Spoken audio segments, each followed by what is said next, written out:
Captain Minho Kim stood on the bridge of the Eternal Dawn and watched the stars move slowly past the massive view screen. His hands gripped the metal railing as he thought about Earth. 3 months had passed since they left their dying planet behind. 3 months since the Void Scourge had consumed everything they once called home. The ship stretched for 20 kilometers from bow to stern. Inside its metal walls lived 50,000 people. They were all that remained of humanity. Farmers and teachers. Engineers and doctors. Children who would never see Earth again. Old people who remembered blue skies and green grass. Minho was 45 years old. He had served in the Earth Defense Force for 23 years. He had fought pirates in the asteroid belt. He had protected cargo ships from raiders, but nothing had prepared him for this. Nothing could prepare someone to carry the weight of an entire species on their shoulders. Captain. The voice belonged to Dr. Gina Park. She walked onto the bridge, carrying a datapad. Her face looked tired. Everyone looked tired these days. We need to talk. Gina was 38 years old and the smartest person Minho had ever met. She understood things about space and time that made his head hurt. Before the evacuation, she had worked at the Seoul Institute of Advanced Physics. Now she was their chief scientist and their best hope for survival. What is it, Gina? Minho asked. The sensors are picking up something. Multiple contacts coming toward us from the outer system. Minho felt his stomach drop. They had been traveling through empty space for weeks. The star system they were passing through had no planets that could support life. It should have been safe. How many contacts? 15 ships, maybe more. They're moving fast. Engineer Woo Jin Lee looked up from his console. He was 29, years old with quick hands and a brilliant mind for machines. Captain, those ships are using technology we don't recognize. Their energy signatures are unlike anything in our databases. Admiral Soman Choi entered the bridge at that moment. She was 52 years old and had commanded fleets during the border wars. Her gray hair was pulled back in a tight knot. Her eyes were hard as steel. Report, she said in her crisp military voice. Unknown vessels approaching fast, Minho told her. 15 confirmed contacts. Soman moved to the tactical display. Numbers and diagrams filled the screen. She studied them for several seconds. Her face grew dark. These aren't human ships, she said. Look at the energy patterns. Look at the way they move through space. This is alien technology. The word alien hung in the air like a cold wind. Humanity had searched for other intelligent life for centuries. They had found bacteria on Mars. They had discovered simple organisms in the ice moons of Jupiter. But they had never found anyone who could build spaceships and travel between stars. Until now. Communications coming in, reported Unji Nam from her station. She was 27 years old and had been working as a translator before the evacuation. Now she handled all of their long-range communications. Her voice shook slightly as she spoke. The signal is being translated by our computer. They want to talk. Put it through, Minho ordered. The view screen changed. Instead of stars, they now saw a face that was definitely not human. The creature had gray skin and large black eyes. Its mouth was small, and it had no visible nose. When it spoke, the words came out flat and emotionless. Human vessel. You will stop your movement. You will prepare to be boarded. Resistance will result in your destruction. The transmission ended. The bridge fell silent except for the quiet hum of the ship's engines. Well, said Woo Jin. That was friendly. Nobody laughed. Minho looked at the tactical display again. The alien ships were getting closer. Each one was smaller than the Eternal Dawn, but their weapon signatures were massive. The human ship had been built to carry people, not to fight wars. It had some defensive systems, but nothing that could stand against 15 military vessels. Admiral, what are our options? Minho asked. Soman shook her head. We have mining lasers and some old missile tubes. Against this kind of firepower, we might last 5 minutes if we're lucky. Dr. Gina Park had been quiet during the exchange. Now she stepped forward. Captain, there might be another way. I'm listening. Before we left Earth, I was part of a classified research project. We were working on something called temporal manipulation, the ability to change how time flows around an object. Wu Jin looked confused. You mean time travel? Not exactly, more like time dilation, making time move faster or slower in a specific area. The project was shut down because it was too dangerous. Too unstable, but the research data is still in our computers. Admiral Samin frowned. Are you suggesting we try experimental technology that your own people considered too dangerous to use? I'm suggesting we try anything that might keep us alive, Gina replied. Because if we don't, those ships are going to destroy us or worse. Through the view screen they could see points of light getting brighter. The alien fleet was almost in weapons range. How long would you need? Minho asked. With Wu Jin's help, maybe 6 hours to adapt our systems, maybe 8 hours to test it safely. We don't have 8 hours, Admiral Soman said. We might not have 2 hours. The communications console beeped again. Yunji's hands moved quickly over her controls. Captain, the aliens are sending another message. The gray-faced creature appeared on screen again. This time its voice carried a hint of impatience. Human vessel, you have not complied with our instructions. You have 30 minutes to prepare for boarding. After that time, we will consider you hostile and act accordingly. The transmission ended. Minho looked around the bridge. At Dr. Gina, Park with her tired eyes and brilliant mind. At Engineer Wu Jin Lee with his steady hands and creative solutions. At Admiral Soman Choi with her military experience and tactical knowledge. At Communications Officer Yunji Nam with her quick fingers and calm voice. Behind them in the corridors and living quarters of the ship were 50,000 people, the last survivors of Earth. Men and women and children who trusted him to keep them safe, who trusted him to find them a new home among the stars. Gina, he said quietly. Start working on your temporal system. Wu Jin, give her whatever help she needs. Captain, Admiral Soman said, this is incredibly risky. We don't know what that technology might do to the ship, to the people inside. Minho turned to look at the alien fleet on the view screen. 15 ships filled with weapons and hostile intentions. 15 ships that could end humanity's future with a few bursts of energy. Admiral, he said, right now risky is all we have. Dr. Gina Park ran through the corridors of the Eternal Dawn with her datapad clutched against her chest. 28 minutes remained before the alien deadline. Behind her, Engineer Wu Jin Lee struggled to keep up while carrying a heavy toolbox filled with quantum processors. Gina, slow down, Wu Jin called out. Where exactly are we going? Engineering Section 7, she replied without looking back. That's where they stored the temporal research equipment before we left Earth. They reached a sealed door marked with warning signs. Gina pressed her hand against the scanner. The door slid open with a soft hiss. Inside was a room filled with strange machines that hummed with quiet energy. Cables and wires connected everything together like a metal spiderweb. This is it, Gina said. The Temporal Displacement Laboratory. Professor Keong built all of this before the Void Scourge reached Seoul. Wu Jin set down his toolbox and looked around the room. The machines were unlike anything he had ever seen. They seemed to bend light around them in strange ways. Gina, how exactly is this supposed to work? Time isn't as solid as people think, she explained while connecting her datapad to the main computer. It can be stretched or compressed like a rubber band. These machines create a field that changes how time flows in a specific area. And you think this can protect us from the aliens?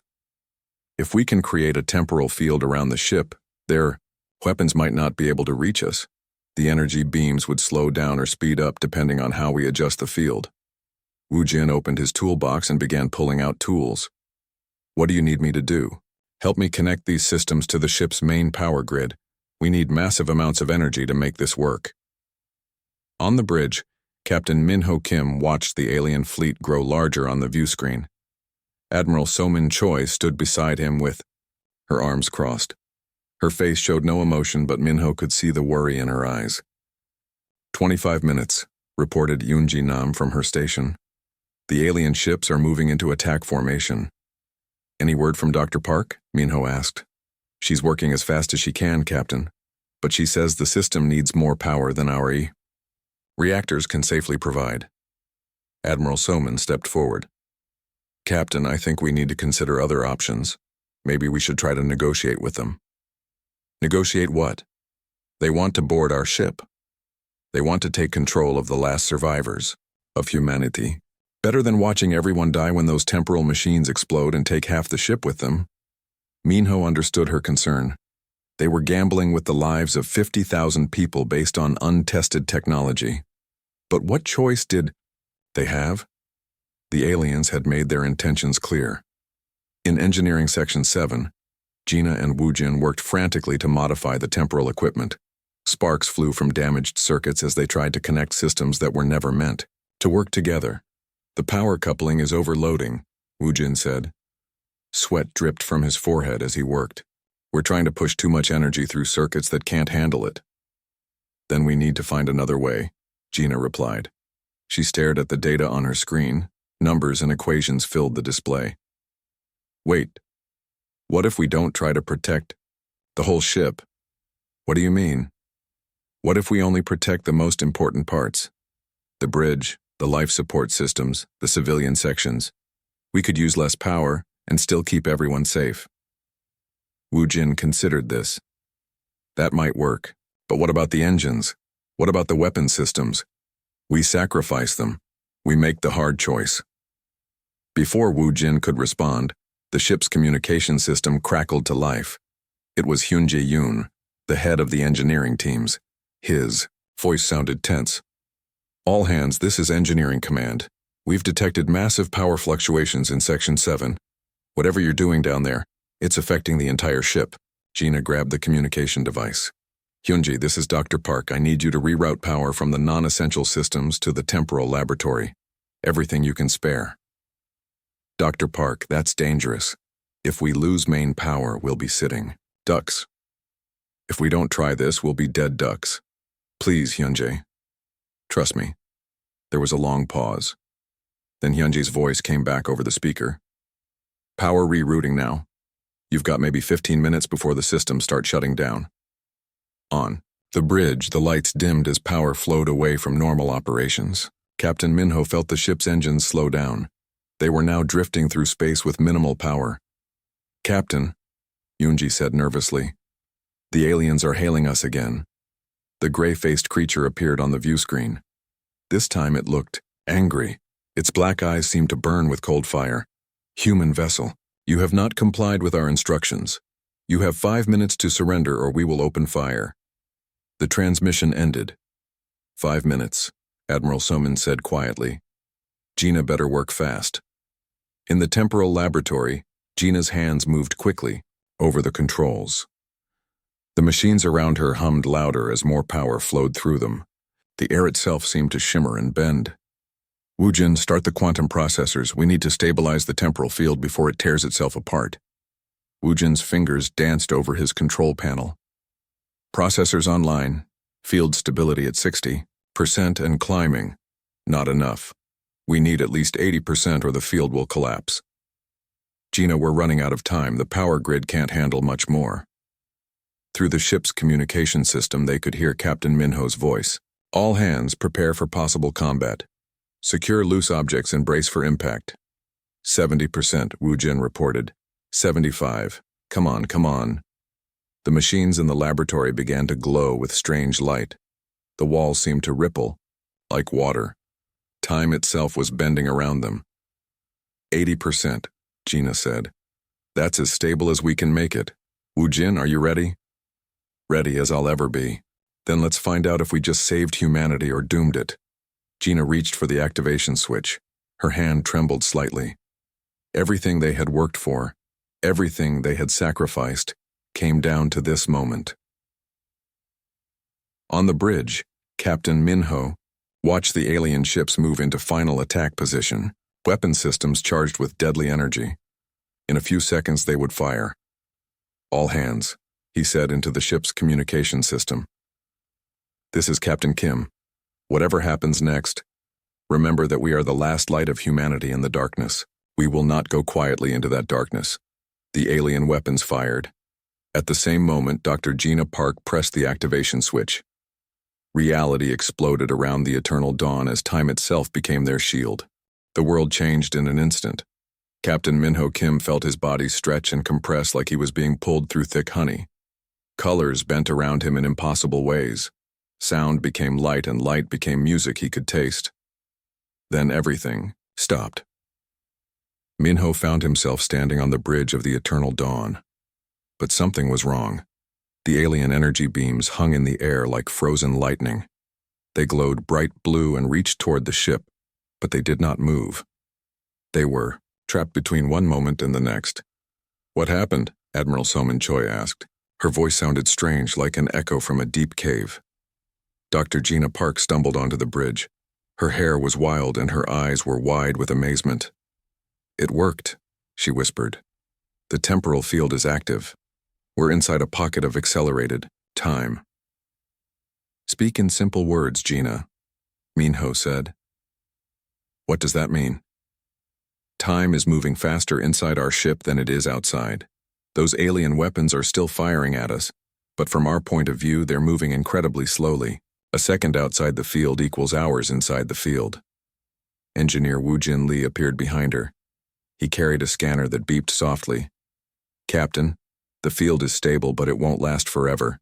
The energy drain is enormous." "How long do we have?" Minho asked. "Hard to say. Maybe days, maybe weeks, but eventually the field will collapse and we'll be back in normal time." Admiral Soman walked to the view screen. The alien ships hung motionless in space. Their weapons glowed with deadly energy, but they could not complete their attack. "So we're safe for now?" "Safe but trapped," Gina replied. "We can't move outside the field or we'll be destroyed instantly." Minho sat down in his captain's chair. The weight of command felt heavier than ever. "Then we use the time we have. We figure out how to fight back." Over the following days, the people of the Eternal Dawn adapted to their strange new reality. Time moved differently inside the temporal field. A day inside felt like a normal day, but the outside universe barely moved at all. Scientist Do-Hyun Shin worked with Dr. Park to understand their situation better. He was 31 years old and had studied quantum physics before the evacuation. Now he spent his time trying to keep their temporal prison stable. "The field is like a bubble," he explained to Captain Minho during one of their daily meetings. "We're living inside accelerated time while everything outside moves at normal speed." We use this to our advantage?" Minho asked. "Maybe. If we can find a way to extend the field or create weapons that work through temporal distortion." While the scientists worked on temporal theory, the engineers focused on practical problems. Woo Jin Lee led teams throughout the ship, upgrading systems and building new technologies. "We have something no one else has," he told his workers. "We have time to think, time to plan, time to build." The workshops of the Eternal Dawn ran day and night. People who had been farmers and teachers learned to work with quantum processors and energy crystals. They built weapons unlike anything humanity had ever created before. Pilot Yura Kim tested the new equipment. She was 26 years old and had been a transport pilot before the evacuation. Now she flew experimental fighters that could bend space around them. "The new ships are incredible," she reported to Captain Minho. "They use the same temporal technology as our main field. They can speed up or slow down time around themselves." "How effective are they?" "In normal space they would be unstoppable, but we won't know for sure until we face the aliens." Months passed inside the temporal field. The people of the Eternal Dawn changed and grew. Children were born who had never known normal time. They seemed different from other children, smarter, faster, more aware of the world around them. Dr. Gina Park studied these children with wonder. "They're adapting to the temporal field," she told Captain Minho. "Their brains are developing in ways we never expected. Is that dangerous?" "I don't think so. I think it's evolution. Humanity is becoming something new." The children played games that involved moving through time itself. They could see patterns that adults missed. They understood the temporal field in ways that even the scientists could not explain. One of these children was Gunho Park, Gina's son. He was only 8 years old, but he spoke about time like other children spoke about toys. "Mama," he said to his mother one day, "the field is getting weaker." Gina checked her instruments. The boy was right. The temporal field was slowly losing power. "How did you know that?" "I can feel it. Like a song that's getting quieter." As the months turned into years, the people of the Eternal Dawn built a new civilization inside their temporal bubble. They developed technologies that would have taken centuries to create in normal time. They learned to manipulate space and time itself, but they also knew their sanctuary would not last forever. Captain Minho Kim aged during their long isolation. His hair turned gray and lines appeared around his eyes, but his spirit remained strong. He walked through the ship every day, talking to his people, keeping their hope alive. "We are not the same humans who left Earth," he told them during one of his speeches. "We have become something greater, something stronger. When we face our enemies again, they will learn what humanity can become." The alien ships still hung motionless outside their temporal field. Their weapons still glowed with deadly energy. But now the humans inside the Eternal Dawn looked at them without fear. Dr. Gina Park stood on the bridge with her son Gunho beside her. The boy was now 12 years old and understood temporal physics better than most adults. "The field will collapse soon," she told Captain Minho. "Maybe days, maybe hours. Are we ready?" "As ready as we can be. We have weapons the aliens have never seen. We have ships that can dance through time itself. And we have something else." "What's that?" Gina smiled and looked at her son. "We have children who were born in accelerated time. They think faster than normal humans. They see patterns we cannot see. They are the future of our species." Captain Minho nodded. He understood now. The temporal field had not just protected them, it had transformed them.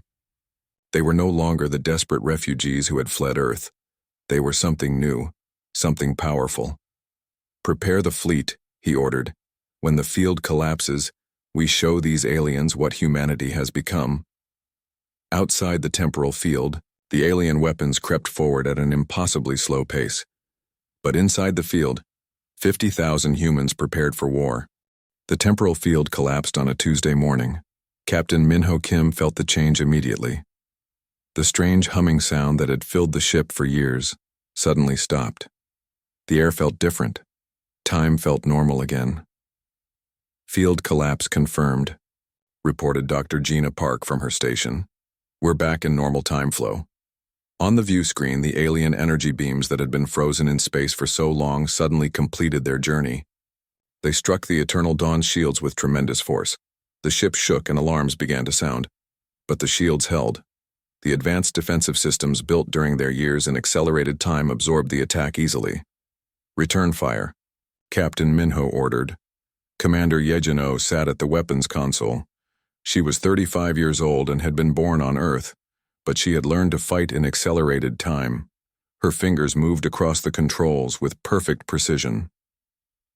"Temporal. Disruption cannons charging," she reported. "Target locked." The weapons that fired from the Eternal Dawn were unlike anything the universe had ever seen. They did not shoot energy or missiles. They shot time itself. Waves of temporal distortion raced toward the alien ships. The first alien vessel tried to dodge. It moved quickly to the left, but the temporal wave caught it anyway. The ship began to move in slow motion. Its crew experienced time at a fraction of normal speed while the universe moved at full speed around them. "Direct hit," Commander Yejin reported. "Enemy vessel caught in temporal slow field." The other alien ships opened fire. Beams of energy and clouds of missiles filled the space between the two fleets. But the human ships were ready for them. Admiral Gunho Park led the first squadron of temporal fighters. He was now 18 years old and had grown up inside the accelerated time field. His mind worked faster than normal humans. He could see patterns in the battle that others missed. "Squadron 1, begin evasive maneuvers," he ordered over the radio. "Use temporal jumps to avoid their weapons." The human fighters flickered in and out of normal time. One moment they were in the path of alien missiles. The next moment they had jumped forward in time and appeared behind the enemy ships. "Pilot, Yura Kim flew her fighter through a cloud of enemy fire. She activated her temporal field and watched the alien weapons slow down around her. She had time to aim carefully and fire her own weapons before jumping back to normal time. "This is incredible," she said over the radio. "We can dance around their attacks like they're standing still." But the aliens were not helpless. They had been watching the human ship for years, even though those years had passed in seconds from their perspective. They had learned from what they saw. The largest alien vessel began to change. Its hull rippled like water. Strange devices emerged from its surface. When they activated, space itself began to bend around the alien fleet. "Captain," Dr. Gina Park called out in alarm. "They're creating their own temporal distortions. They're copying our technology." The alien ships began to flicker just like the human fighters. They jumped forward and backward in time, making themselves hard to hit. The battle became a dance through the dimensions of space and time. Ships from both sides appeared and disappeared. They fired weapons that existed in multiple time streams at once. Energy beams curved through space as time itself warped around them. Commander Yejin O struggled to target the alien vessels. "They're moving through time just like we are. Our weapons can't lock onto them." "Then we need to think differently," said young Gunho Park. The teenager had been given permission to observe the battle from the bridge. His enhanced mind, developed in accelerated time, saw possibilities that others missed. "What do you suggest?" Captain Minho asked. "Don't try to hit them in the present. Hit them in the past or the future. Use our weapons to attack them when they were or when they will be." Dr. Gina Park stared at her son. "Gunho, that's impossible. We can't attack something that doesn't exist yet." "But we can, Mama. Time isn't a line, it's a web. We can touch any part of it if we know how." Timekeeper, Hana Lee stepped forward. She was Wu Jin's daughter, now 22 years old. She had spent her entire life inside the temporal field. Her understanding of time was beyond anything normal humans could achieve. "The boy is right," she said. "I can see the time streams. I can see where the alien ships will be before they know it themselves." Captain Minho made a decision that would change the course of the battle. "Hana, guide our weapons. Show us how to fight across time itself." Hana placed her hands on the targeting console. Her eyes glowed with strange light as she perceived the flow of time around them. "There," she said. "Fire at coordinates mark 77 Alpha. The alien command ship will be there in 30 seconds. Commander Yejin fired the temporal disruption cannon at empty space. The weapon vanished into the time stream. 30 seconds later, the alien command ship appeared at exactly those coordinates. The temporal weapon struck it from the past, hitting it before it had even arrived. The ship exploded in a burst of twisted time and broken space. The other alien vessels stopped their attacks. They had never seen anything like this. The humans were not just fighting in the present, they were fighting across all of time itself. "All ships, concentrate fire," Admiral Gunho Park ordered. "Use temporal targeting. Hit them when they're vulnerable." The human fleet began to fight like nothing that had ever existed before. They fired weapons into the past and future. They attacked enemies that had not yet been born and destroyed ships that had already died. The aliens tried to adapt, but they could not match the time-born humans. Every time they changed their tactics, Hana Lee and the other temporal children saw their moves before they made them. One by one, the alien ships fell. They were caught in temporal loops or destroyed by weapons that struck them across multiple time streams. The great fleet that had come to destroy humanity was broken by humanity's mastery of time itself. But as the last alien ship exploded, new contacts appeared on the long-range sensors. Hundreds of ships, thousands of ships. An entire armada was coming to investigate the disturbance, Captain, Dr. Gina Park said quietly. "I think we just declared war on the entire alien empire." Captain Minho Kim looked at the massive fleet approaching them. Then he looked at his people, humans who had been transformed by their journey through time, warriors who could fight across past, present, and future. "Good," he said. "Let them come. Let them see what humanity has become." The alien armada filled the space around them like a storm of metal and fire. Thousands of ships from dozens of different species, all united under the banner of the hegemony empire, all coming to destroy the humans who had dared to fight back. Captain Minho Kim stood on the bridge of the Eternal Dawn and watched them approach. He was older now, his hair completely white, but his eyes still burned with determination. Beside him stood the next generation of humanity. Young people who had been born and raised in accelerated time. Admiral Gunho Park was now 25 years old and commanded the human temporal fleet. Timekeeper Hana Lee could see across all possible futures. Dr. Gina Park had become something more than human, her mind enhanced by years of working with temporal technology. "How many ships?" Captain Minho asked. "Over 3,000 confirmed. Contacts," reported Commander Yejin O.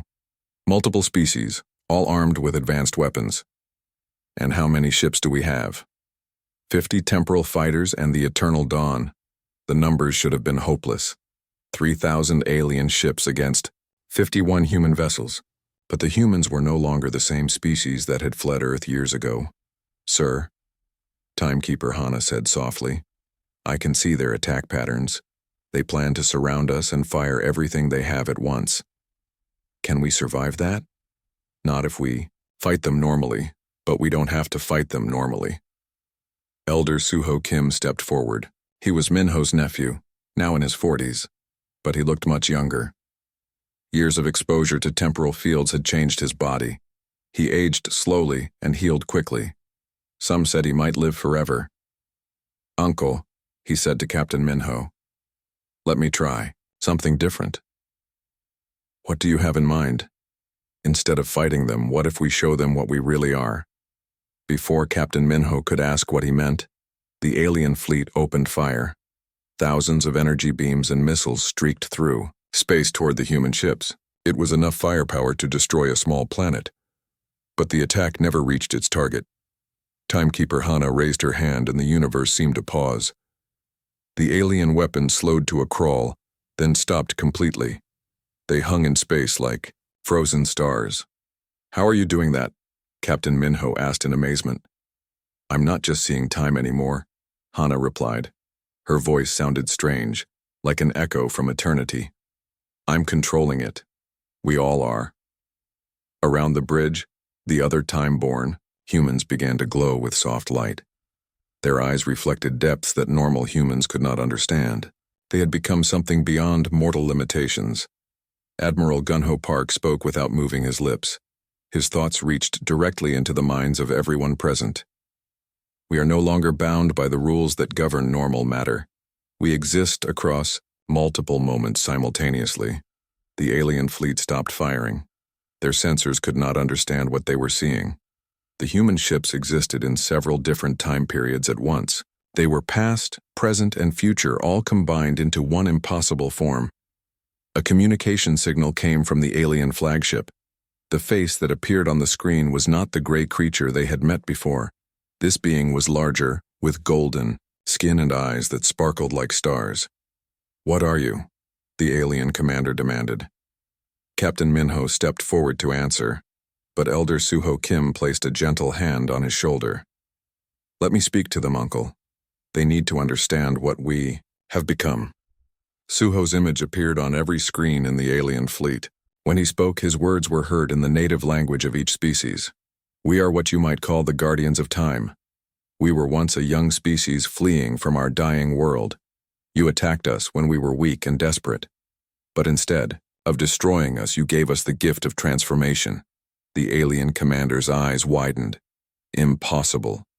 No species can master temporal manipulation to this degree. Your attack forced us to experiment with time itself. We lived for years inside accelerated time fields. Our children were born in temporal distortion. We evolved beyond our original limitations." On the bridge of the Eternal Dawn, Dr. Gina Park smiled sadly. "Suho is right. We're not really human anymore, are we?" "We're something better, Timekeeper," Hana replied. "We're what humanity was meant to become." Elder Suho continued speaking to the alien fleet. "You came here to destroy us because you saw us as a threat. But we offer you something different. Protection." "Protection from what?" "From yourselves. From the wars that consume civilizations. From the mistakes that destroy entire species. We have seen all possible futures. We know what awaits you if you continue on your current path. Images began to appear on every screen in the alien armada. Visions of possible futures, worlds burning in endless wars, species destroying themselves through hatred and violence, empty space where once great civilizations had thrived. These are the paths you are walking, Suho explained. But they don't have to be your destiny. We can guide you to better futures. Futures where your people thrive and grow instead of fighting and dying. The alien commander was silent for a long moment. Around him, representatives from dozens of species whispered among themselves. Fear and wonder mixed in their voices. And, if we refuse, the commander finally asked. Then you will face the consequences of your choices, Suho replied. We will not force peace upon you, but we will protect those who cannot protect themselves. To demonstrate his point, Suho gestured toward a nearby star system. The humans had detected signs of primitive life there. With a thought, he surrounded the entire system with a temporal barrier that would protect it from any outside interference. Worlds under our protection exist outside normal time, he explained. They are safe from conquest, safe from destruction. They have the freedom to develop naturally without fear. The alien fleet began to withdraw. Some ships left immediately, carrying word of the encounter back to their homeworlds. Others lingered, their crews trying to understand what they had witnessed. The gray-faced creature who had first threatened them sent a final transmission. This is not over. The hegemony will not bow to any species, no matter how powerful. We understand, Elder Suho replied calmly. When you are ready to choose peace over war, we will be here. We exist across all time now. We have patience that spans eternities. As the alien armada disappeared into the darkness of space, Captain Minho Kim looked around at his transformed crew. They were still recognizably human, but they had become something magnificent and strange. What happens now? He asked. Now we do what we were meant to do, Dr. Gina Park replied. We protect life throughout the galaxy. We guide young civilizations away from the mistakes we once made. We become the guardians that the universe needs. The eternal dawn began to move through space in ways that defied physics. It existed in multiple locations simultaneously, watching over countless worlds. The ship that had once carried the last survivors of humanity now served as the flagship for the Guardians of Time. And in the depths of space, protected by temporal barriers that could not be broken, new civilizations grew and flourished under humanity's watchful care. The species that had once faced extinction had become the eternal protectors of all life. The Ark had defied time's flow and found its purpose among the stars.